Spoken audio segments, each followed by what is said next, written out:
ebintu si birungi yadde n'akamu maziga meereere anti munnange abaagalana bwe batyo munnange batuuse okubeera nga beekyawa ate DNA munnange ekyakutte wansi ne waggulu ewa Profesa Badru Kateregga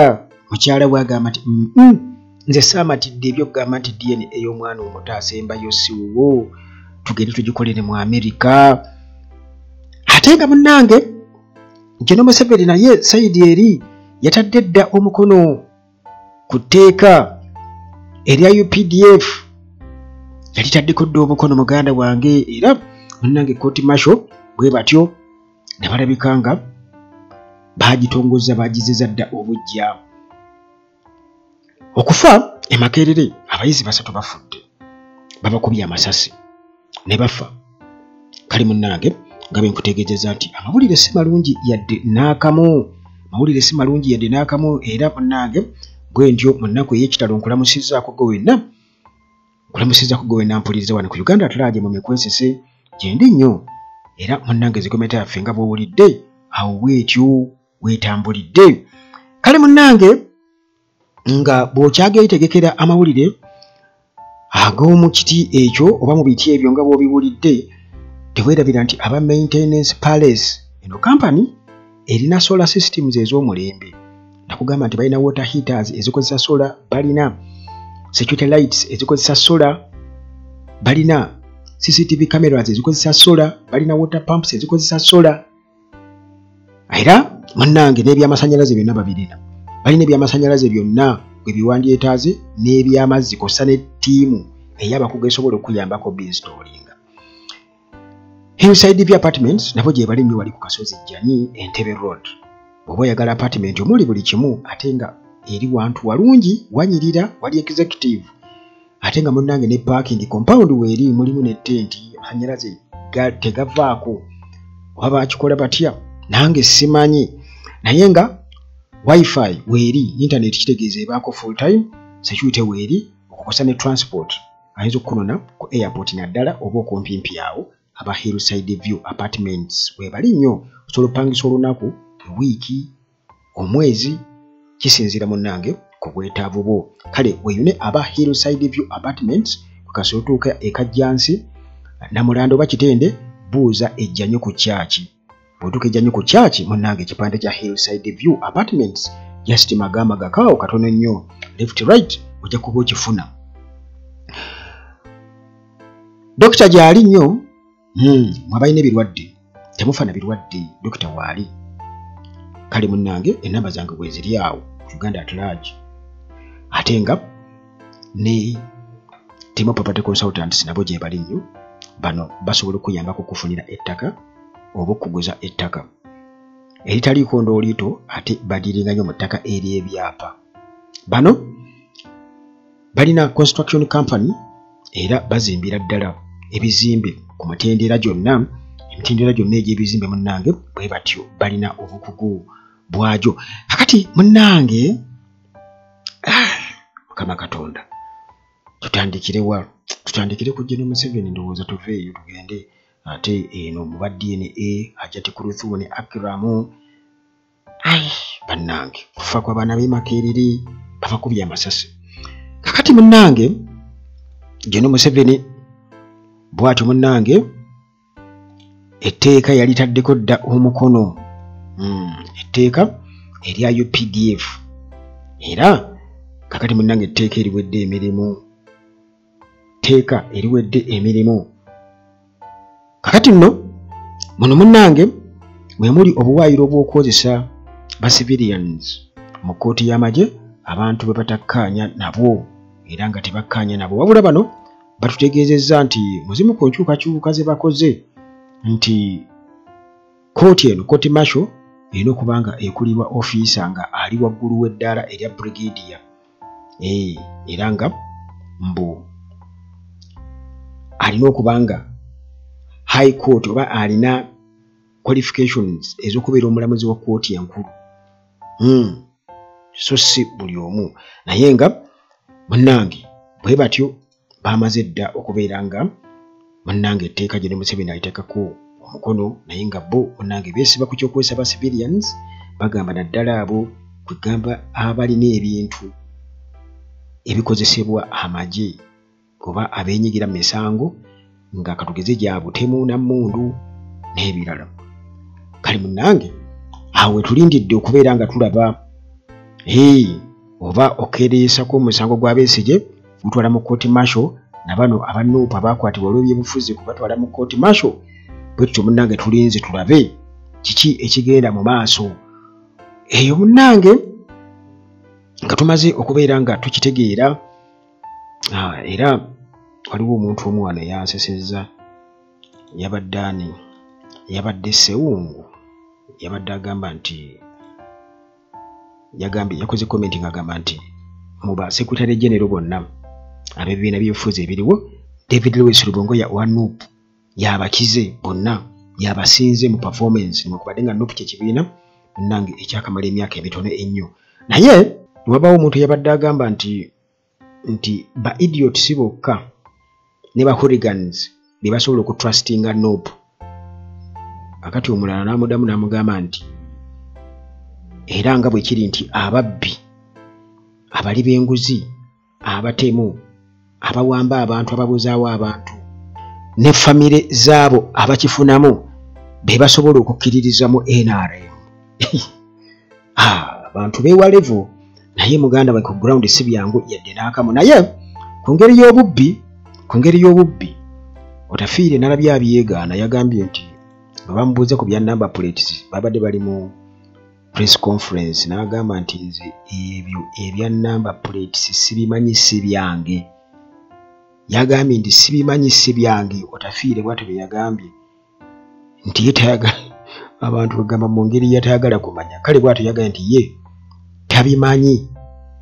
Yagambye ekya number plates si kyange teyeesembereza byakibi. Twajjukira nti already ono yali yalabuladde General Museveni ku nsonga eyo eya number plates. Kakati era mu nkola y'emu nga bayisizaamu okubeera nti kati kyafuuse ekibonerezo eri bannayuganda. Kale yagamba nti eyo issue si yange. Newankubadde nga munnange okusinziira ku ministry gy'akolera eya internal affairs nti number plate system ebeegwa wansi ebeegwa mu doketi ye. Naye munnange ndowooza agenda okulaba nga engeri gye bakikwasaganyamu kirimu empisi ze bawa okuwooza akatale kirimu abasajja abazibu ennyo. N'agamba nti ate nga ne reputation yaabwe mu bubbi abamanyi bulungi ennyo koye nti ekyo si kyange. Kuba wano e Uganda mwe muyinza okulowooza nti ministry buli kimu kiri mu layini nti ministry kivunaanyizibwako era yeebeera ekitwala. Kumbe baakyayijakinga dda. Kakati munnange eyo nga tuvuddeyo tuolekere Hajati Kuduthumu ono munnange muke mugenzi Sheikh Nuhu Muzaata eyafa mu nfi etategeerekeka. Kakati ono munnange obufumbo ye kennyini yatukakasiza ku mukutu gwa X yawandiise ebbaluwa ebigambo bye yawandiiseemu nga biraga nti munnange tebakyasobola kweyongerayo ne Akram Gumisiriza. Tebakyasobola laavu ey'akatinko olaba ow'akatinko ak'ow'akatinko kati gwe kakasa nti ebintu si byangu. Naye bagamba too much of anything is always bad. Abantu babagambirawo tebannange waliwo omuntu omu nga baakava okulangirira engagement yaabwe nti it will end in tears oli bwe yagamba. Naye muganda wange abantu balaba ebintu naye ekikulu kya byonna nti oba oli awo lesson Hajati naye kaagiyige kubanga okubeera nga buli kimu ebintu ebyali badde private mubiteeka ku mutimbagano ne okupostinga okwo nakukoleesa obuzibu bungi nnyo. Kale kati Hajati munnange yamala dde okuteeka ensonga zaabwe ku mutimbagano n'omusajja naye gwe yafumbirwa naye amaalo mayitirivu kwegamba bayinza okuba nga bonna bagasheyaringako. Ekibaviiriddeko obuzibu obunene obuli awo kubanga yensonga lwaki nti n'okwawukana era birina okugoyinga public. Alina kuwandiika bbaluwa n'agitako mu mukutu gwa X kubanga gwe wadde batambuliza ku mutimbagano laavu yaabwe. Ekintu ekikyamu ennyo. Naye nze kasita nawulira nga bani Pretty Nicole nekubadde baga nti wali omukati wabula muliro nga alabika gulimisiriza oyo yagezaako kolaki okugirayo. Nze ebintu ebyo mbiraba nekubadde ng'omwana ye balowooza nti oba oli awo alimba biki naye ng'ekituufu kiri nti kyendabikira okubanga guminsiriza. Kakati munnange laavu ey'okumutimbagano bwetyo egaanye ye Hajati agamba mbu agenza okukiraba nga tebamaakinga tebakyasobola kupushinga heedi kubanga alaba takyafiibwako mbu alabikanga kugamba yasuulibwawo tewakyaliwo kibagatta mbu moments ze baalina luli eza hani nga teziriko definition ziweddewo era agamba nti red flags nnyingi naye yazirabirawo ka red flags yazirabirawo nga ziwanikibwa mu ntandikwa yazirabirawo era abantu nawe wava n'ebigambo end in tears abantu babiraba naye kibi nnyo ekyo kubanga kakati awo era still abantu babeera bamugradinga abantu balungi nnyo mu kujajinga naye bwe nkubamu ttooki kubanga kati wano mbadde ndaba nga asiibula mu bbaluwa awandiise nti thanks and regards Dr. Hajati Kurthum Nabunya Muzaata.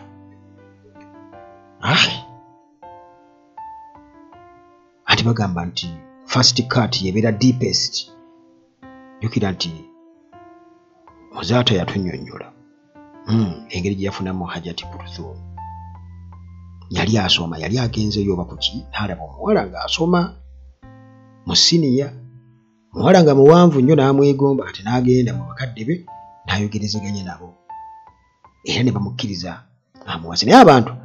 omu yakola komenti nga kubajjukira nti Muzaata okufa kwa Muzaata baali tebali ne Kurthum already yali asiseemu ng'anobye era kyayisa bubi nnyo Sheikh Muzaata mu kaseera ako kati n'okulwala kwe newankubadde nga tetujja kugamba nti kiri kyekyavaako okufa kwe kubanga ebyenfaayi bikola ki bibuzaabuza biwanvu eyinza okuba yali coincidence okubeera nti tebakyali bombi kakati ate awo nabyo ne bikola ki ne bigwawo naye nti already yali taliiwo naye kati wano laavu gye yali anoonye oba kaŋŋambe nti gye yalowooza nti afunye kubanga yagenda okufuna Akram ng'amaze okwawukana ne Muzaata ye teyamufunira mu bufumbo naye kwegamba abantu omuntu omu yakola komenti nga Muzaata amaze okufa Sheikh Muzaata n'agamba nti kyekizibu ky'okuwasa omuntu omutamaakinga myaka kakati emyaka gya Kurthum gyali mito nnyo ku gya Muzaata kati nga Kurthum yeetaagayo bapeti banne kakati daba Muzaata bw'ajja afa ate n'afuna peti Akram biki ebivudde mu peti kati maybe love erina definition yayo ndala eyinza okuba nga trend lines kwetambulira ndala nnyo kwezo abantu ze bakola ki ze balowooza kubanga wabaawo okwejjusa kungi nnyo kati essaawa eno alaga nti kubanga kati mu kiseera kiri yatawaanya nnyo Sheikh Muzaata era baga nti Muzaata yayisibwa bubi nnyo Kurthum okubeera nti yali alabika takyamutegeera alabika ki ebintu birala bingi waliwo n'omwami awo omulala gwe baayogerako yali aliwo mujjukira bulungi nnyo era yayagalako okuwasa Kurthum ono mujjukira ng'agezako okuwasa Kurthum omwami oyo Kurthum n'agaana naye nga kigambibwa okuba nti relationship yabwe teyatandikira awo nga Muzaata amaze okufa yali yatandikako mabegako kale kwegamba ebyo byonna biri awo naye ng'ekituufu kiri nti kati laavu eno kati ajulira obuuli awo laavu ate endala era n'erinnya bwe nsomye wano nti thanks and regards Dr. Hajati Kurthum Nabunya Muzaata ebbaluwa yagiwandiise eri ku mukutu gwa X kuyinza okugisanga osobola okubisoma n'obitegeera byonna n'alaga obulumi bw'abadde ayitamu si kyangu nnyo bannange naye wentukidde okujja njogere nga ndaba tekikyasoboka tuparting ways ne Akram bwe babadde batinka mu ntandikwa bagamba nti omukwano gunyuma guba gutandika naye bwe gukula gumanya okukola ki okuba wamu ate kwegamba gusobola okuba ng'oluyimba nti ennyimba nnyingi nnyo bakuba oluyimba kati olwa Chameleone Mama Mia luyimba lwakabi nnyo oba Badilisha n'ennyimba endala oba oluyimba luli katugeze Kasongo Sauti Yako ezo nnyimba za kabi naye essaawa eno si ze ziriko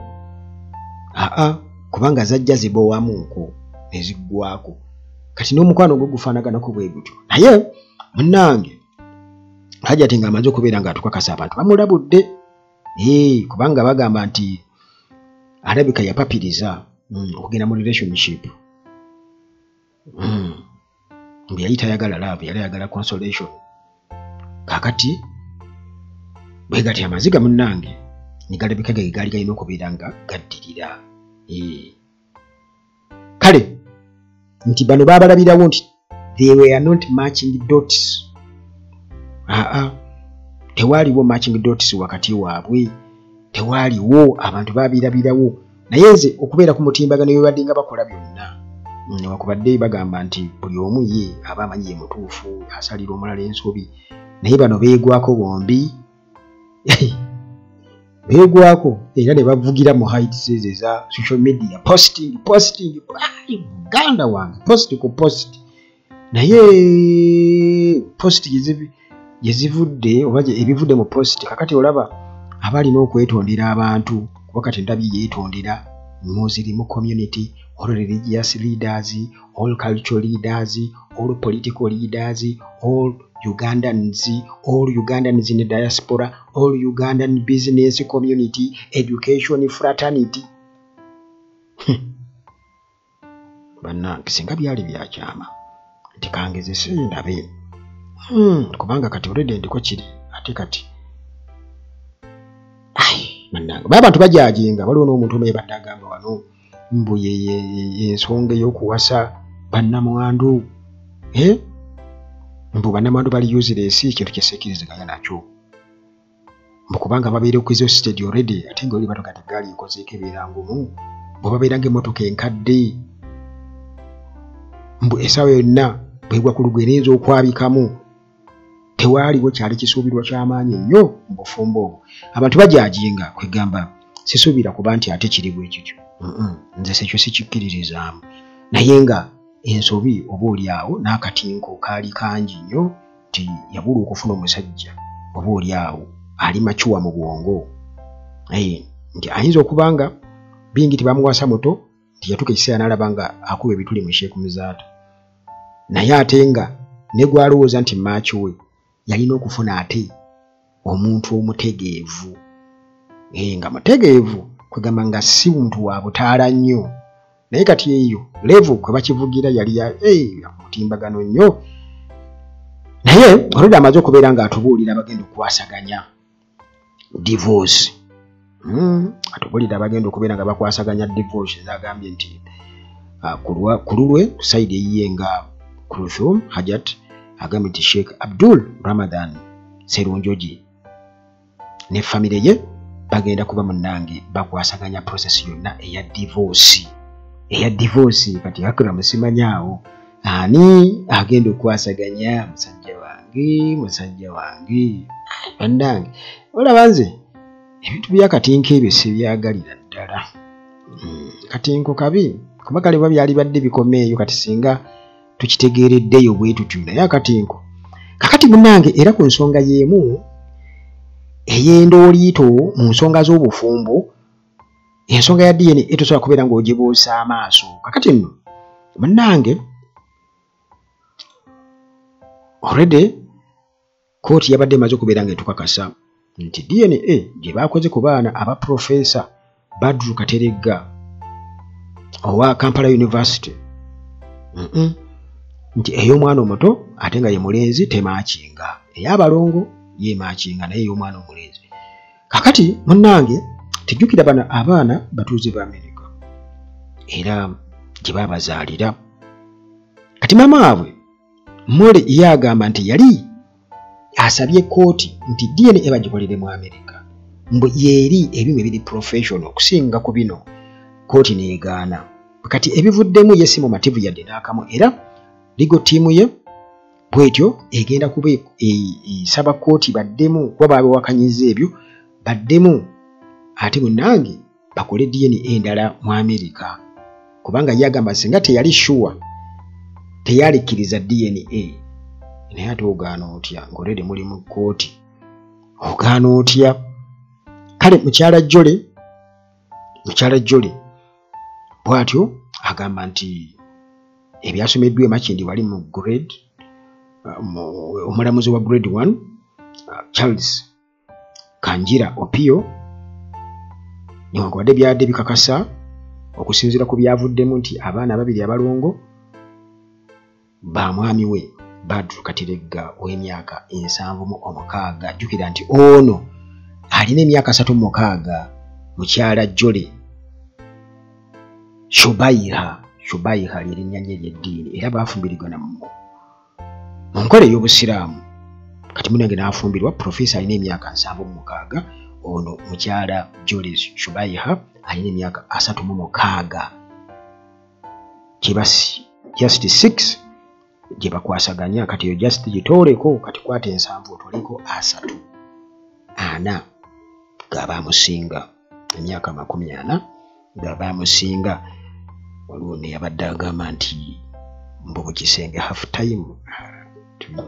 tetukirinako bukakafu munnange kubanga ebiri eyo tetubitegeera naye biwanvu naye ng'ebyo tugendako tubifuna nsuubira okubanga era kooti ejja kukkiriza nti bagende bakebere era twongere okubeera nga tukakasa naye nze ebiseera ebisinga obungi munnange DNA kubanga bagikola emirundi egikola ki egiwerako nalindabyeko wano gye baakolera wano Uganda ne biganda ne bagenda e Nairobi kugambye era DNA yajja bwetyo ate era ebiseera ebisinga obungi omuntu kasaba nga yeekengera kasaafunamu okwekengera n'agamba nti naye omwana okanga batwale mbakebere mu DNA ebiseera ebisinga obungi era ejja temaakinga kubanga nti 9 kumpi ku buli 10 abagendayo bonna bavaayo bakaaba maziga waliwo n'omwami omu gwe babadde boogerako nga bagamba nti abaana 10 talinaako yadde n'omu naye kyava ku mukazi mukyala muto kugamba mbu n'abaana bano si babu mu kukyankalana omusajja n'abatwala bonna n'abakebeza musajja mukulu munene mu gavumenti naye n'ebintu bye kugamba abaana yabi bateeka mudde yabawadda n'ettaka n'ebirala bizimbe kubanga ye musajja mukulu ate munene mu gavumenti abaana be bakuze bonna tekuli yadde ku baana 10 tekuli yadde kitegeeza muganda wange talinaawo nkwaso zisobola kukola ki zisobola kufunyisa mukyala lubuto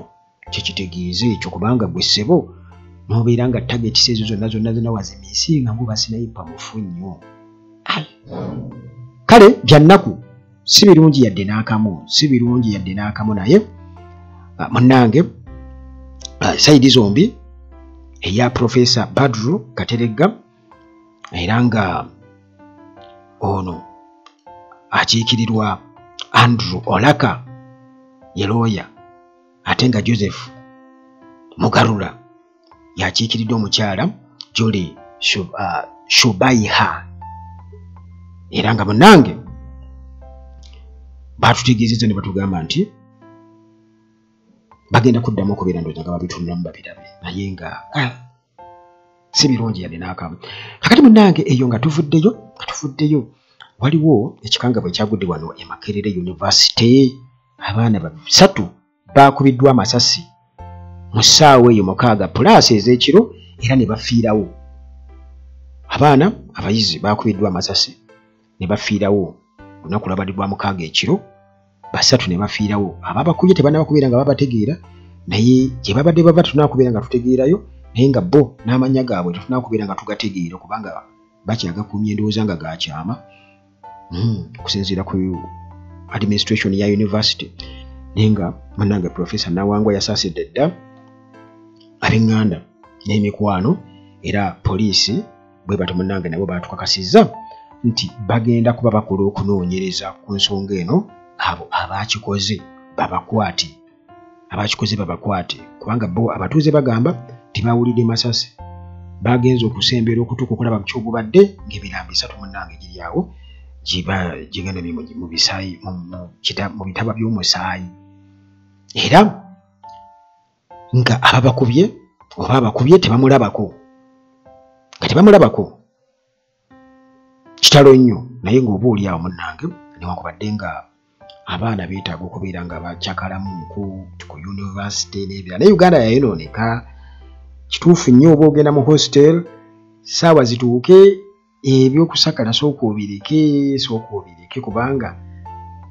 buzibu bunene nnyo kati mu Uganda. Tetuyinza kubeera nga ate tubeera sure yali n'akamu tutuli safe kubanga teri ali safe wano e Uganda. Basobola bakuba nga babakubye lwa nsonga ndala nnyo nga ne bwe bagikuwa tosobola nagitegeera kubanga for example kati bw'olaba omusango ogw'okutta omulamuzi Kagezi nti olaba ebbanga ligututte, kati Nixon Agasirwe kyajja akwatibwe oluvannyuma lw'abo abagambibwa okuba nti be yatuma oba be yawa emmundu kumutta kye bajje boogere, naye ng'ate nabyo tetunaba kubeera nga tubikakasa kubanga tetumanyi tetumanyiddeeko ddala kubanga kati biyinza okubajjukira Kayihura ebyamukwatisa kigambibwa okuba nti ate era waaliwo era sitira obutakkaanya ne banne, wakitegeera. Kakati ono Agasirwe naye tetumanyi kubanga jjukira baatugamba nti emmundu eyakozesebwa okutta abakulembeze mu Busiraamu, mujjukira bulungi ennyo abakulembeze mu Busiraamu abaakubwa amasasi kwaliko Sheikh Mustafa Bahiga ne Sheikh Hassan Kirya bwe mbasa erabidde. Emmundu eyo eyakozesebwa bagenda okizuula 216 nti era yakozesebwa n'okutta, kyakakasibwa nti yakozesebwa okutta abalala, era ne batugamba nti n'abo ba Muslim clerics nabo baafa, naye ng'emmundu eyabatta yeeyo. Kakati awo biwanvuko, era wano e Uganda nga beekugambye nti teri kitasoboka, ate tosobola kugamba nti nno oli safe yadde n'akamu, kitegeeza kwegendereza. Kati abaana ng'abo ekikulu kya byonna kwali badde kwegendereza, butagezaako kubeera nga ate batambulira mu bintu ebitategeerekeka. Naye nga ye Nixon Agasirwe baamututte dda mu kkooti, yalabiseeko mu kkooti e Nakawa ku misango gy'okutta Kagezi. Naye nga nkugambye nti ebbanga bino gye bikulumuludde nga tubiwulira nga kati kye bajje babeeko engeri gye baabaako kye batubuulira, kubanga dda twali tuteebereza okuba nti biyinza okuba nga enkwe zaava mu gavumenti bo bennyini be baali beebalula. Naye kakati muno eggwe omuwejjere ani agenda okunoonyereza ku butemu obwo, bajja butwalirawo munda bagambe nti ebisosonkole bye twasanga bye byakuba ebisosonkole bye, naye nga tewaliwo nnyo okunoonyereza kuli awo. Kati eba chance nnyo okubeera nga oba oli awo abakuba babakutte ate naye babakwata tesobola kukomyawo bulamu bwa mwana oba bulamu bw'oggwe omuyizi ku university oba ku institution yonna gy'oli e higher learning. Wali badde weegendereza, ogenda Mbale kusoma ku university Mbarara, Makerere, Kyambogo, Nakawa, beera kam kakkana olimira oleke kubeera nga munnanga ate bazadde bo bakaabya amaziga ssente ze basasudde empitirivu okujja eri okutuusa awo ate ofe olw'okucakala okyakala ki? Tuli mu nkyukakyuka gw'okyakala. Sigenda kusukkawo nnyo wano munnange, tusinkane mu mboozi zaffe eziddako wano ku Uganda At Large nga bulijjo akuume.